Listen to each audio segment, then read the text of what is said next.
aad iyo aad jeclaan ugu mahadceliyo wasiirka arrimaha dibadda Soomaaliya mudane Cabdisalaam Cumar Hadliye ninkaas waa nin bixiniyood ah oo geesi ah oo Soomaali ah laakiin asaga iyo dad kaleba duruuf ayaa meesha dhigtay la xawaliba meesha isdhigtaal lagu qalaa hal nin oo Soomaali oo siyaasi ku dhacma jiro inuu yiraahdo sida awgeed daawaday midar baan horay u galay buu ku yiri niyadaydu waa meel calankayga nuuro hadii aan soo noqon Allah ayu ku nabadiyaa su'aasha kale oo wasiirka weydiiyay waxa kamid ahayd inaan ku kululeeyay waraysiga ku saabsanaa arrinta in aysan Soomaalidu inay isku tashato ee marnaba taladooda iyo go'aankooda aysan u daba fariisanin ardisababa anaga ardisabana laga xukumo magaala madaxdeedina ma ahan inta daba dhilifka oo dhibaatada wada oo u sacabinaysa oo ayagu danta gaarka leh hadalkan si fiican u dhageyso Soomaali uma danaynayaan xataa qoyska yar ay ka dhasheen uma danaynayaan maalin walba ardisababa looga yeeraa qaaran loo yeerin baa iska xaadira way iska tagayaan cid uma yeeranin markaasa gabar yar oo waxba aan ahayn baa la yiraahdaa ka nafta yar qaabil hadhow markay soo noqdaan maxay nagu yiraahdaan Ethiopian tagnay dawladda jaarka walaalaha nahay aad baan loo soo dhaweeyay gobolkeena horumar buu gaaray what the hell is that what language bad ku hadlaysaa sama garanay waxaan ii suurta gashay inaan ka wargareeyay shirkii koowaad ee London ka dhacay sanadii 2012 iminkana iyo kii 13 waxaan la kulmay dad fara badan oo madax ah Soomaaliya oo siyaasiyiin dadka markaad wareysatid shakhsi ku dhacay ma jiro inuu yiraahdo ciidda iyo calanka anaga iskala mana yeelayna arrintan kulligood waxay diyaar u yihiin inay wada sacabiyaan kaamarada markaa dimisay laakiin waxay ku sheegayaan qaarkood dhulkeeni iyo calankeeni iyo ciideeni waa la haystaa bal isweydii maxay ku dhacday in Garowe iyo Xamar iyo Hargeysa looga dabaaldego maalinta qowmiyadaha Itoobiya ubadkeenina ay laynayaan habeen iyo maalin حتى arrimaha dibadda Soomaaliya loo kuma lahan arrimaha gudaha Soomaaliya ay Itoobiya qayb ka tahay wala gala tashanaya loo yeeray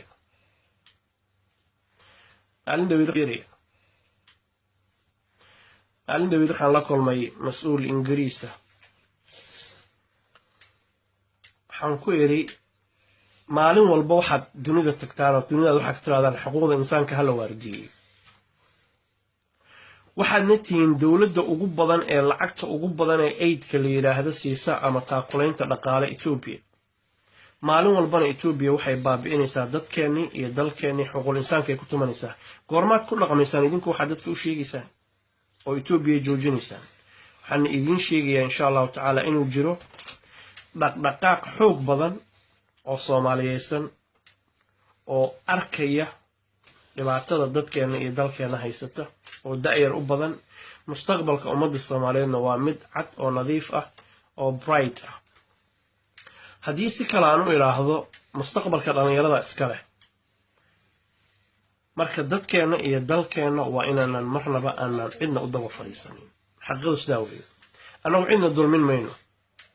cid aan dulminayna ma jirno cid aan dagaal ku nahay ma jirto cid aan juulaan ku nahay ma jirto ciideena iyo calankeena kaliya loo dahay anaga isku firan we don't need aid from America we don't need aid from English we don't need aid from anybody else ciidamada Ethiopia waxay tababarayaan askarta Soomaaliya waa the biggest insult in the world waa ceebta iyo fadeexada ugu weyn ee bilaadan soo martay nimankii caruurteena laayay baa ku tababaraya sirtaadii way og yihiin ciidankaagii way og yihiin xaaladaadii og yihiin awooddaadii og yihiin tababarkaad histay og yihiin what is wrong with us nimankan meelaha yaacayaan sheegay sirtaadii baad waxaad u dhiibtay ciid adduunka ma jirto Ingiriiska iyo Ruushka Mareykanka iyo Ruushka waxay isku haystaan sirtooda in la kala ogaanin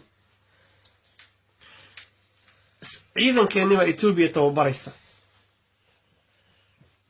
weydiiye nimanka adeerada noo ah oo ordo maamul goboleedyada iyo dowladaha haysta weydiiye Soomaaliya isfasaha sama garanay calan ciidankeeni Ethiopia tababaraysa kuwa kale waxa la yiri Uganda lagu soo tababaray sama garanay marka if I talk about this we all gonna get the car sidaas awgeed insha Allah ta'ala waxaan jeclaa inaan soo gunaanado muhiimadu waa simple si kasta oo ay arintu u qalabsan tahayba Soomaaliya ha oga baqanin iyo dadka Soomaaliyeed ajnabi dibadda ka yimaada hadalkan iga qora Soomaaliya ajnabi dibadda ka yimaada ha oga baqanin Soomaaliya waxaad oga baqataa mid ku eg kugu dhaqana kugu qabiil ah kugu calan ah kugu cod ah kugu magac ah oo magaciisa la yiraahdo ina faatahu ruusa iyo ina sarayaamo cuna iyo tuuryara bidaay